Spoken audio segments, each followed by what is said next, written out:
என்ன இந்த நெல்லையில் நிறைய அறிவாள்கள் இருக்கின்றன, கொடுவாள்கள் இருக்கின்றன. நெல்லை என்றாலே அருவாள் என்று சொல்லக்கூடிய நிலை. அப்படித்தான் அதை சித்தரிக்க வேண்டும் என்று இல்லை. திரைப்படங்களில் எனக்கு நெடுநாளாக உள்ள ஒரு பெரிய கேள்வி, வன்முறைகள் இல்லாமல் படம் எடுக்கவே முடியாதா என்ற கேள்வி. திரைப்படங்களில் காட்டுவதைப் போல் உள்ளபடியே மக்களிடையே வன்முறை கலாச்சாரம் இருக்கிறதா? இயக்குனர்கள் மாற்றி சிந்திக்க வேண்டும். ஒரு கதாநாயகன் என்றால் அவன் 10 பேரை ஒரே நேரத்தில் அடித்து வீழ்த்துவான், 100 பேரை எதிர்கொள்வான். பெரிய அளவில் ஒரு தாதாயிசம் அல்லது ரவுடியிசம் இருந்தால்தான் அவன் ஹீரோ என்று கட்டாயமாக வலிந்து அதை காட்டித்தான் ஆக வேண்டுமா என்ற கேள்வி எனக்கு உண்டு. நெல்லையில் எவ்வளவோ பேர் நெல்லை என்றாலே அருவா கலாச்சாரம் என்பதை போன்ற ஒரு தோற்றத்தை ஏற்படுத்துகிற போக்கு தொடர்ந்து இருக்கிறதே என்ற கவலை எனக்கு உண்டு.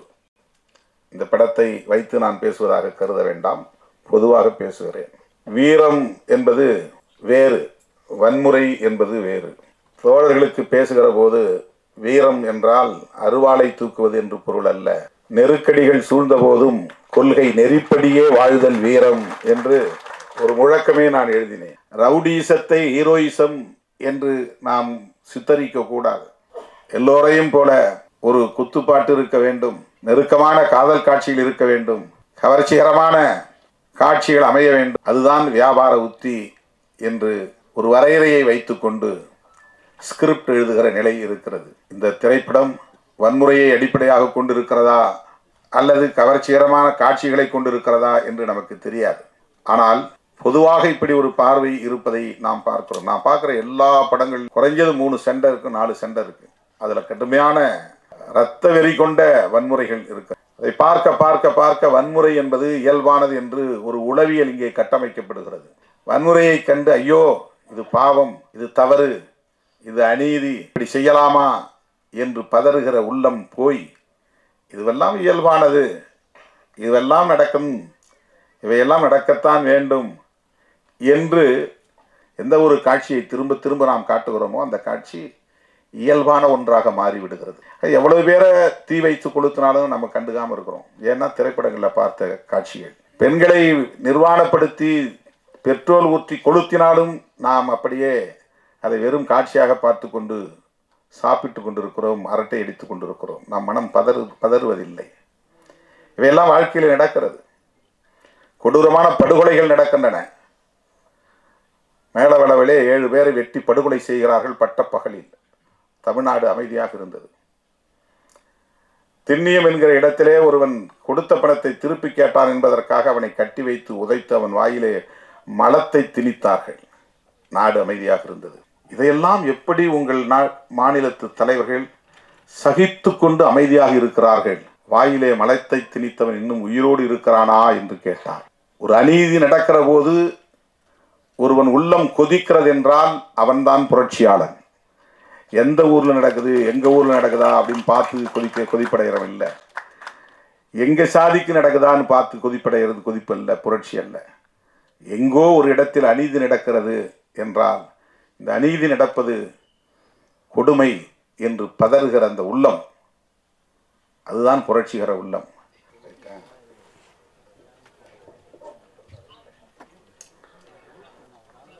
அன்பார்ந்த நெல்லை பாய்ஸ் திரைப்படத்தின் தயாரிப்பாளர் தம்பி ராஜா அவர்களே, இயக்குனர் கமல்ஜி அவர்களே, இசையமைப்பாளர் ரஷாந்த் அவர்களே, திரைப்படத்தின் கதாநாயகன் தம்பி அறிவழகன் அவர்களே, கதாநாயகி தங்கை ஹேமா அவர்களே, இந்நிகழ்வில் பங்கேற்று வாழ்த்துரை வழங்கி அமர்ந்திருக்கிற பெருமதிப்பிற்குரிய அண்ணன் கலைப்புலி தான் அவர்களே, வாழ்த்துரை வழங்கி நிகழ்வுக்கு சிறப்பு சேர்த்திருக்கிற பெருமதிப்பிற்குரிய அண்ணன் கே ராஜன் அவர்களே,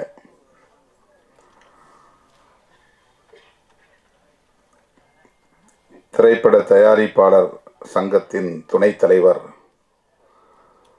அன்பு இளவல் தமிழ்குமரன் அவர்களே, தமிழ் திரைப்பட தயாரிப்பாளர் சங்கத்தின் செயலாளர் திருமிகு ராதாகிருஷ்ணன் அவர்களே, மற்றும் இந்த நிகழ்வில் பங்கேற்று இதனை சிறப்பித்துக் கொண்டிருக்கிற திரு எஸ்.கே. சம்பத் அவர்களே, சஞ்சய் செல்வம் அவர்களே, மதன் குமார் அவர்களே, அபிநயா ஜென்சி அவர்களே, விஜித் அவர்களே, ரியாத் அவர்களே, வித்யாராம் அவர்களே, திருமதி லாவண்யா அவர்களே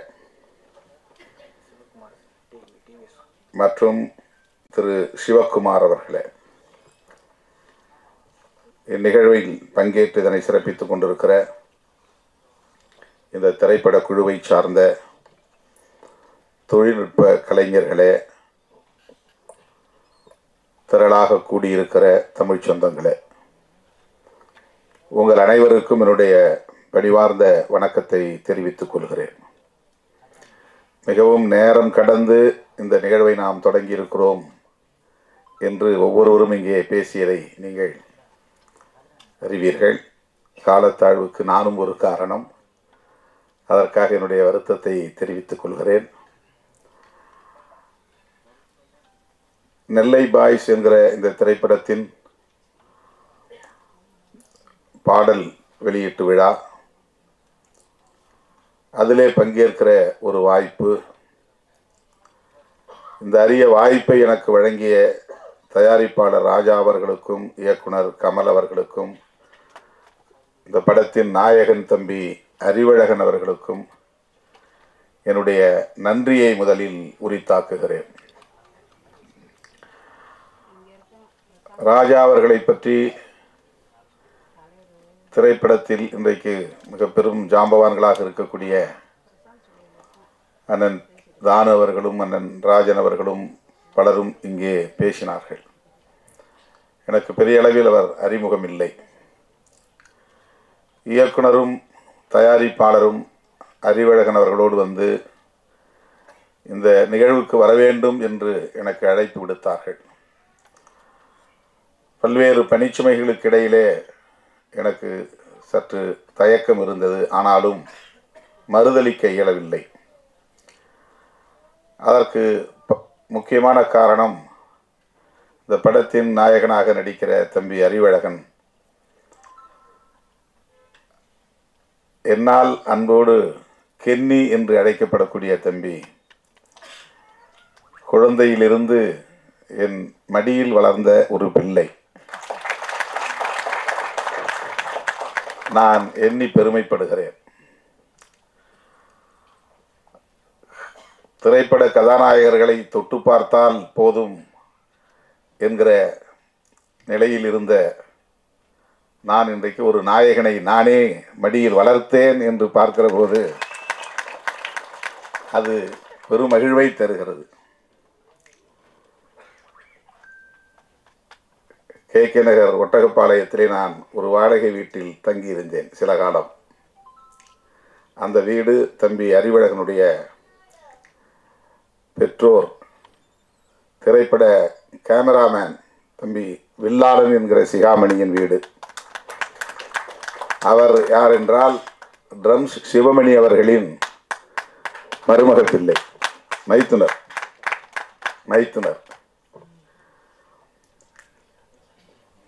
அந்த வீட்டில் நான் இருந்தபோது இவன் 1 வயதோ 2 வயதோ 3 வயது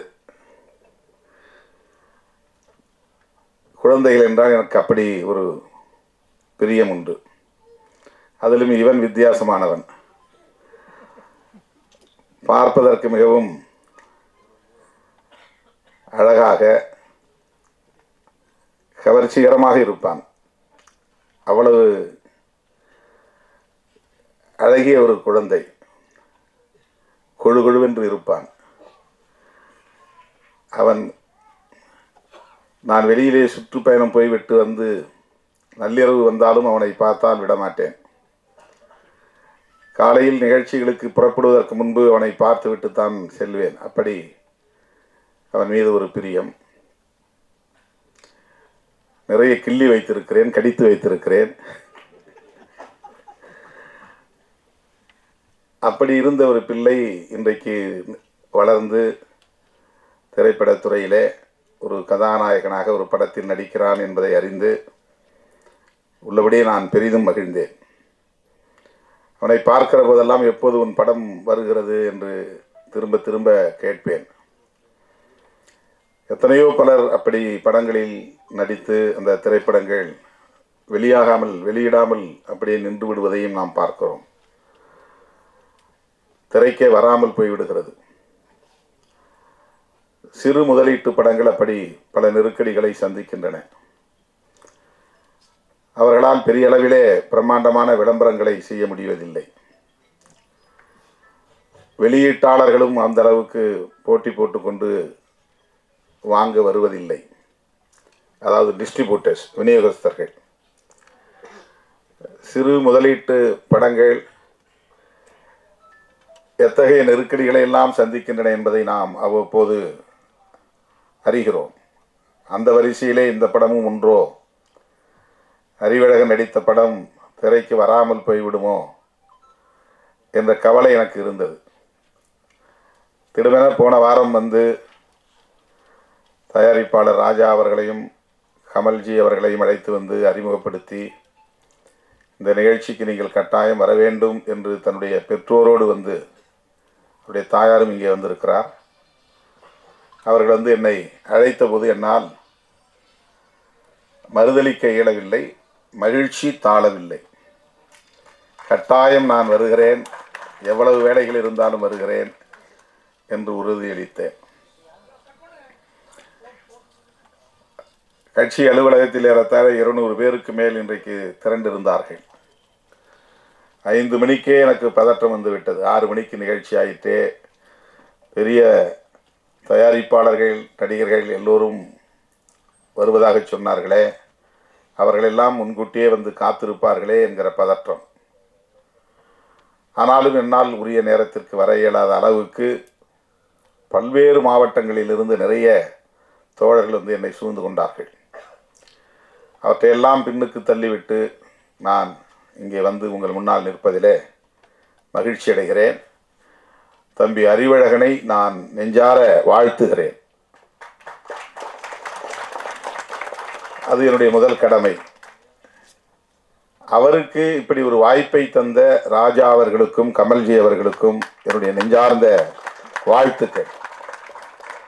அவர் பிரபலமான குடும்ப பின்னணியை கொண்டவர் அல்ல, ஏற்கனவே பல படங்களை நடித்து புகழ் பெற்றவர் அல்ல. ஆனாலும் அவரை ஒரு நாயகன் ஆக்க வேண்டும் என்று துணிந்து தம்பி ராஜா அவர்கள் ஒரு முதலீட்டை செய்திருக்கிறார் என்றால் அவருக்கு எப்படி என்னுடைய பாராட்டை தெரிவிப்பது, வாழ்த்துக்களை தெரிவிப்பது என்று திணறி நிற்கிறேன். அதற்காக அவரை நான் மீண்டும் ஒரு முறை வாழ்த்தவும் பாராட்டவும் கடமைப்பட்டிருக்கிறேன். நெல்லை பாய்ஸ் கதை முழுமையாக நாம் இன்னும் திரைப்படத்தை பார்க்கவில்லை, தெரியவில்லை. ஆனால் அந்த எழுத்தை பார்த்ததும் நான் கேட்டேன், என்ன இந்த நெல்லையில் நிறைய அறிவாள்கள் இருக்கின்றன, கொடுவாள்கள் இருக்கின்றன, இந்த எழுத்தின் வடிவமைப்பிலேயே அருவாய் இருக்கிறதே என்று கேட்டேன். நெல்லை என்றாலே அருவாள் என்று சொல்லக்கூடிய நிலை. அப்படித்தான் அதை சித்தரிக்க வேண்டும் என்று இல்லை. திரைப்படங்களில் எனக்கு நெடுநாளாக உள்ள ஒரு பெரிய கேள்வி, வன்முறைகள் இல்லாமல் படம் எடுக்கவே முடியாதா என்ற கேள்வி. வன்முறைகளுக்கு முன்னுரிமை அல்லது முக்கியத்துவம் தராமல் திரைப்படங்களை எடுக்க முடியாதா என்ற கேள்வி. திரைப்படங்களில் காட்டுவதைப் போல் உள்ளபடியே மக்களிடையே வன்முறை கலாச்சாரம் இருக்கிறதா என்ற கேள்வி. இயக்குனர்கள் மாற்றி சிந்திக்க வேண்டும், ஒரு கதாநாயகன் என்றால் அவன் 10 பேரை ஒரே நேரத்தில் அடித்து வீழ்த்துவான், 100 பேரை எதிர்கொள்வான். பெரிய அளவில் ஒரு தாதாயிசம் அல்லது ரவுடியிசம் இருந்தால்தான் அவன் ஹீரோ என்று கட்டாயமாக வலிந்து அதை காட்டித்தான் ஆக வேண்டுமா என்ற கேள்வி எனக்கு உண்டு. நெல்லையில் எவ்வளவோ பேர் கல்விமான்கள் இருக்கிறார்கள், தொழிலதிபர்கள் இருக்கிறார்கள், ஆய்வாளர்கள் இருக்கிறார்கள், நீதிபதிகள் தோன்றியிருக்கிறார்கள், இன்னும் பல்வேறு சிறப்புக்குரியவர்கள் இருக்கிறார்கள். தென் மாவட்டங்கள் என்றாலே அருவா கலாச்சாரம், நெல்லை என்றாலே அருவா கலாச்சாரம் என்பதை போன்ற ஒரு தோற்றத்தை ஏற்படுத்துகிற போக்கு தொடர்ந்து இருக்கிறதே என்ற கவலை எனக்கு உண்டு. இந்த படத்தை வைத்து நான் பேசுவதாக கருத வேண்டாம், பொதுவாக பேசுகிறேன். அதை நாம் நியாயப்படுத்துகிறோம், காதலும் வீரமும் தமிழர் பண்பாடு என்று. வீரம் என்பது வேறு, வன்முறை என்பது வேறு. நான் மதுரையிலே 90களின் தொடக்கத்தில் இந்த இயக்கப் பணிகளை ஆற்றிய போது தோழர்களுக்கு பேசுகிற போது வீரம் என்றால் அருவாளை தூக்குவது என்று பொருள் அல்ல.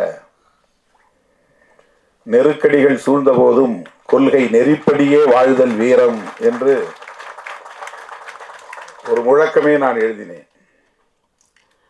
நெருக்கடிகள் சூழ்ந்த போதும் கொள்கை நெறிப்படியே வாழ்தல் வீரம், நெருப்பலைக்குள் வீழ்ந்த போதும் அடிமை நெறி மீறி பாய்தல் தீரம் என்று வீரத்திற்கும் தீரத்திற்கும் நான் ஒரு முழக்கம் எழுதினேன். இது ஒரு கவிதை வரியாக தோழர்கள் எடுத்துக்கொண்டார்கள். வீரம் தீரம் என்பது முரட்டுத்தனமாக செயல்படுவது என்று பொருள் அல்ல, மூர்க்கமாக செயல்படுவது என்று பொருள் அல்ல. அருவாளை தூக்கி நோஞ்சான்களை வெட்டுவதுதான் வீரம் என்று பொருளாகாது. நிராயுதபாணிகளை வெட்டுவது, ஆயுதம் தாங்கிய கும்பல் நிராயுதபாணிகளை வெட்டுவது வீரமாகாது.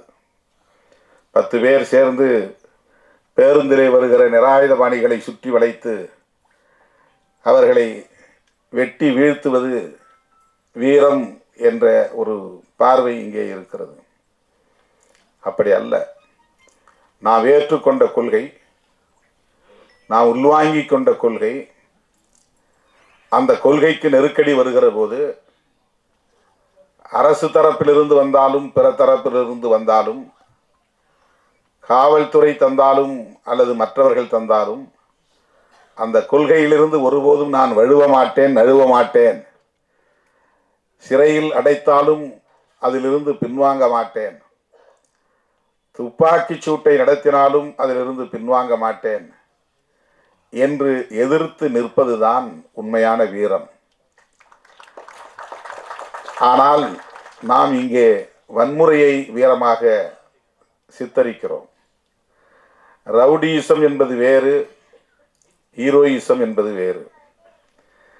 ஆனால் இங்கே ரவுடியிசம் தான் ஹீரோயிசமாக மீண்டும் மீண்டும் உயர்த்தி பிடிக்கப்படுகிறது. புரட்சி என்பது வேறு, வன்முறை என்பது வேறு என்று நான் ஒரு பாடல் ஒரு திரைப்படத்திற்காக எழுதி கொடுத்தேன். அந்த பாடலும் திரைப்படத்தில் வந்தது. புரட்சி என்பது கட்டாயம் ரத்தம் சிந்திதான் ஆக வேண்டும் என்று இல்லை. புரட்சியாளர் அம்பேத்கர் செய்தது ஆயுதம் இல்லாத ஒரு புரட்சி. அவர் எந்த இடத்திலும் ஆயுதம் ஏந்துவோம் என்று சொல்லவில்லை. ஆயுதம் ஏந்துவதற்கான எந்த சூழலையும் அவர் உருவாக்கவில்லை. ஆனால் இன்றைக்கு இந்திய அரசியலில் விவாதங்களின் மையப் பொருளாய் இருப்பது அம்பேத்கரின் சிந்தனைகள் தான். அரசமைப்பு சட்டம்தான் இன்றைக்கு இந்திய அரசியலின் மையப் பொருளாக இருக்கிறது. நாம் இங்கே சமூக நீதி என்று பேசுகிறோம். அது அரசியலமைப்பு சட்டத்தின் கோட்பாடு தான். சுதந்திரம் என்று பேசுகிறோம், அது அரசியலமைப்பு சட்டத்தின் கோட்பாடு. சமத்துவம் என்று பேசுகிறோம், அது அரசியலமைப்பு சட்டம் முன்மொழிகிற கோட்பாடு. மதச்சார்பின்மை என்று பேசுகிறோம், அது அரசியலமைப்பு சட்டம் முன்மொழிந்திருக்கிற கோட்பாடு. ஒரு தரப்பு மதம் வேண்டும், அரசுக்கு மதம் வேண்டும் என்று சொல்லுகிற தரப்பு இங்கே உண்டு. அரசுக்கு மதம் வேண்டாம், மக்களுக்கு மதம் வேண்டும். மதம் என்பது அரசுக்கானதல்ல, மக்களுக்கானது. இதுதான் அரசமைப்பு சட்டம் சொல்லுவது. இது எவ்வளவு பெரிய புரட்சி! இன்றைக்கு எளிய மக்கள் கல்வி பெற முடிகிறது, அதிகாரம் பெற முடிகிறது, கருத்து சொல்ல முடிகிறது, ஆளும் வர்க்கத்தை எதிர்த்து போராட முடிகிறது. இவ்வளவு வாய்ப்புகளையும் எது தருகிறது என்றால் அரசமைப்பு சட்டம் தருகிறது. இவ்வளவு பெரிய மாற்றங்கள் இன்றைக்கு நிகழ்கிறது என்றால் அது அரசமைப்பு சட்டத்தால். ஒரு காலத்தில் பெண்கள் வீட்டை விட்டு வெளியே வர முடியாது, பெண்களுக்கு கல்வியே இல்லை என்கிற நிலை இருந்தது, சொத்துரிமை இல்லை என்கிற நிலை இருந்தது, அவர்கள் விரும்புகிற வாழ்க்கையை தீர்மானிக்க முடியாத நிலை இருந்தது. இன்றைக்கு அதுவெல்லாம் மெல்ல மெல்ல மாறி வருகிறது. 12ஆம் வகுப்பு தேர்வு முடிவுகள் வருகிற போது மாவட்டத்திலும் சரி மாநிலத்திலும் சரி முதல் மதிப்பெண் எடுக்கிறவர்கள் பெண் பிள்ளைகளாக இருக்கிறார்கள். விளையாட்டு போட்டிகளாக இருந்தாலும் வேறு வகையான போட்டிகளாக இருந்தாலும் அதிலே இன்றைக்கு பெண் பிள்ளைகள் முதலிடத்தில் இருக்கிறார்கள். இந்த சில பத்தாண்டுகளில் இவ்வளவு பெரிய முன்னேற்றம் பெண்களிடையே ஏற்பட்டிருக்கிறது. அவர்களால் நீதிபதிகளாக இருந்து தீர்ப்பு வழங்க முடிகிறது, வழக்கறிஞர்களாக இருந்து வாதாடி வெற்றி பெற முடிகிறது, அரசியல் தலைவர்களாக இருந்து கட்சியை வழிநடத்த முடிகிறது. இதற்கெல்லாம் வழிவகுத்தது எது என்றால் அரசமைப்பு சட்டம்தான். இதுதான் புரட்சி, அமைதி புரட்சி. எனவே வன்முறையை புரட்சி என்று நாம் கருதக்கூடாது. ரவுடிசத்தை ஹீரோயிசம் என்று நாம் சித்தரிக்க கூடாது. சொல்லுவதற்கு, பேசுவதற்கு, விவாதிப்பதற்கு, வெற்றிகரமாக அதை மக்களிடத்திலே கொண்டு போய் சேர்ப்பதற்கு நிறைய கருப்பொருள்கள் இருக்கின்றன. தயாரிப்பாளர்களும் இயக்குனர்களும் இன்னொரு கோணத்தில், மாற்று கோணத்தில் சிந்தித்து படைப்புகளை கொண்டு வருவதற்கு நிறைய வாய்ப்புகள் இருக்கின்றன. எல்லோரையும் போல ஒரு குத்துப்பாட்டு இருக்க வேண்டும், நெருக்கமான காதல் காட்சிகள் இருக்க வேண்டும், கவர்ச்சிகரமான காட்சிகள் அமைய வேண்டும், அதுதான் வியாபார உத்தி என்று ஒரு வரையறையை வைத்துக்கொண்டு ஸ்கிரிப்ட் எழுதுகிற நிலை இருக்கிறது. அந்த வரையறைகளை உடைக்க முடியும். கதாநாயகன்களின் மூலம் நம்பிக்கையை மக்களிடத்திலே விதைக்க முடியும். எவ்வளவோ கருப்பொருள்கள் நமக்கு இந்த சமூகத்தில் கிடைக்கின்றன. இந்த திரைப்படம் வன்முறையை அடிப்படையாக கொண்டிருக்கிறதா அல்லது கவர்ச்சிகரமான காட்சிகளை கொண்டிருக்கிறதா என்று நமக்கு தெரியாது. ஆனால் பொதுவாக இப்படி ஒரு பார்வை இருப்பதை நாம் பார்க்கிறோம். நான் பார்க்குற எல்லா படங்கள்லையும் குறைஞ்சது 3 சண்டை இருக்குது, 4 சண்டை இருக்குது. அதில் கடுமையான இரத்த வெறி கொண்ட வன்முறைகள் இருக்கின்றன. அதை பார்க்க பார்க்க பார்க்க வன்முறை என்பது இயல்பானது என்று ஒரு உளவியல் இங்கே கட்டமைக்கப்படுகிறது. வன்முறையை கண்டு ஐயோ இது பாவம், இது தவறு, இது அநீதி, இப்படி செய்யலாமா என்று பதறுகிற உள்ளம் போய் இதுவெல்லாம் இயல்பானது, இதுவெல்லாம் நடக்கும், இவையெல்லாம் நடக்கத்தான் வேண்டும் என்று ஒரு பொது உளவியலை இத்தகைய காட்சிகள் கட்டமைக்கின்றன. வன்முறையின் மீது ஒரு எதிர்மறை விமர்சனம் இல்லாமல் அதை கடந்து போகிற நிலை உளவியலாக கட்டமைக்கப்படுகிறது. எந்த ஒரு காட்சியை திரும்ப திரும்ப நாம் காட்டுகிறோமோ அந்த காட்சி இயல்பான ஒன்றாக மாறிவிடுகிறது. எவ்வளவு பேரை தீ வைத்து கொளுத்தினாலும் நம்ம கண்டுக்காமல் இருக்கிறோம். ஏன்னா திரைப்படங்களில் பார்த்த காட்சிகள். பெண்களை நிர்வாணப்படுத்தி பெட்ரோல் ஊற்றி கொளுத்தினாலும் நாம் அப்படியே அதை வெறும் காட்சியாக பார்த்து கொண்டு சாப்பிட்டு கொண்டிருக்கிறோம், அரட்டை அடித்து கொண்டிருக்கிறோம். நம் மனம் பதறுவதில்லை. இவையெல்லாம் வாழ்க்கையில் நடக்கிறது. கொடூரமான படுகொலைகள் நடக்கின்றன. மேலவளவிலே 7 பேரை வெட்டி படுகொலை செய்கிறார்கள் பட்டப்பகலில். தமிழ்நாடு அமைதியாக இருந்தது.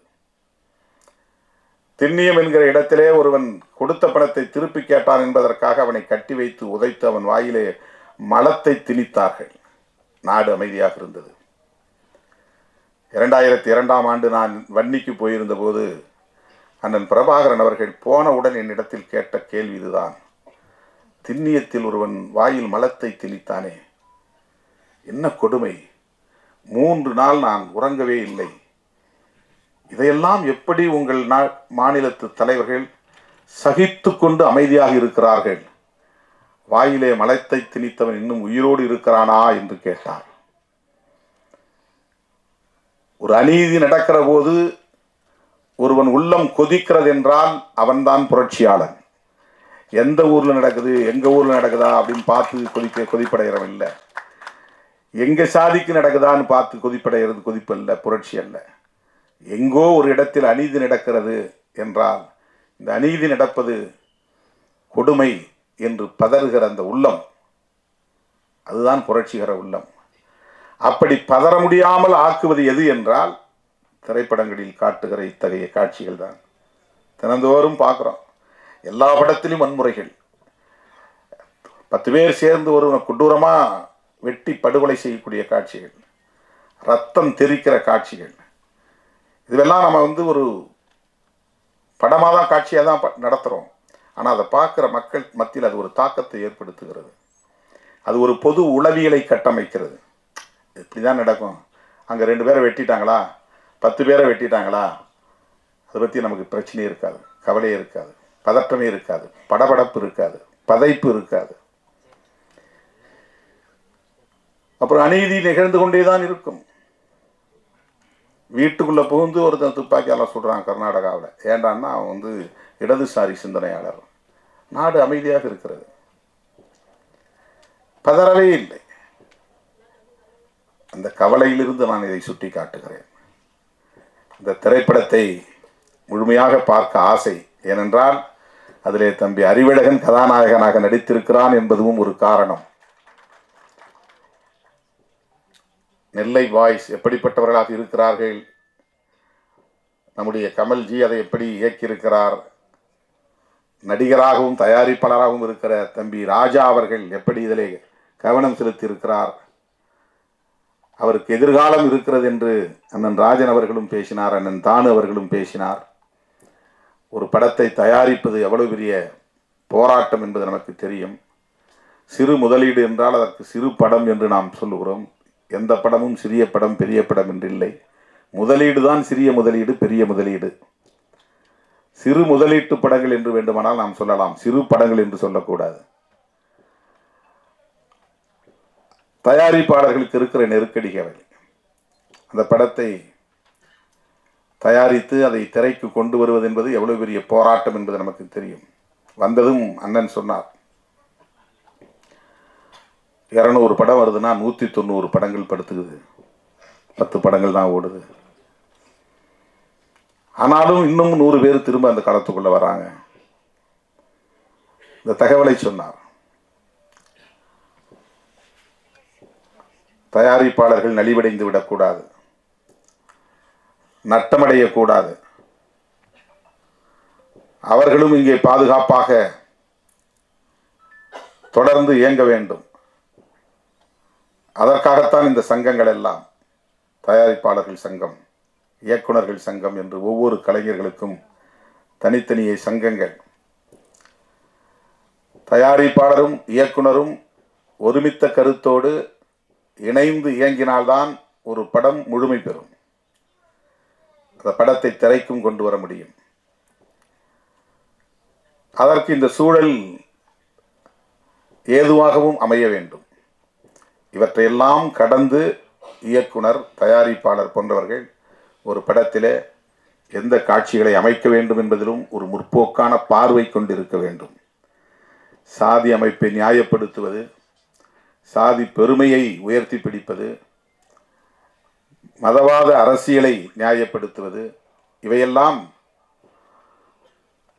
சமூகத்தின் நலன்களுக்கு உகந்தவையா என்கிற சிந்தனை தேவை. பெரியார் அதற்காக தம் வாழ்க்கையை முழுமையாக ஒப்படைத்துக் கொண்டார். 65 வயதிலேயே தன் வாழ்வை முடித்துக் கொண்டார் புரட்சியாளர் அம்பேத்கர். அல்லும் பகலும் படித்து படித்து எழுதி எழுதி உறக்கமில்லாமல் அந்த வாழ்வை முடித்துக் கொண்டார். அவர்களெல்லாம் இந்த சமூகத்தில் எத்தகைய மாற்றத்தை உருவாக்க விரும்பினார்களோ அந்த மாற்றத்தை உருவாக்குவதற்கு நாம் பெரிதாக திரைப்படத்திலே பிரச்சாரம் செய்ய முடியாது. ஆனால் அதற்கு எதிரான காட்சிகளை அமைத்து ஒரு எதிரான போக்கை சமூகத்திலே வளர்த்து விடாமல் இருந்தாலே போதும். இது என்னுடைய பணிவான வேண்டுகோள்.